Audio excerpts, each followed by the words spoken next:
విశ్వైకనాథుడే విచ్చేయునంట, విశ్వైకనాథుడే విచ్చేయునంట.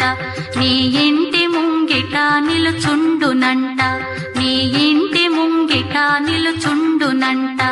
అన్నపూర్ణాదేవి అర్చింతునమ్మ, నా మనవి ఆలించి నన్ను బ్రోవుమమ్మ.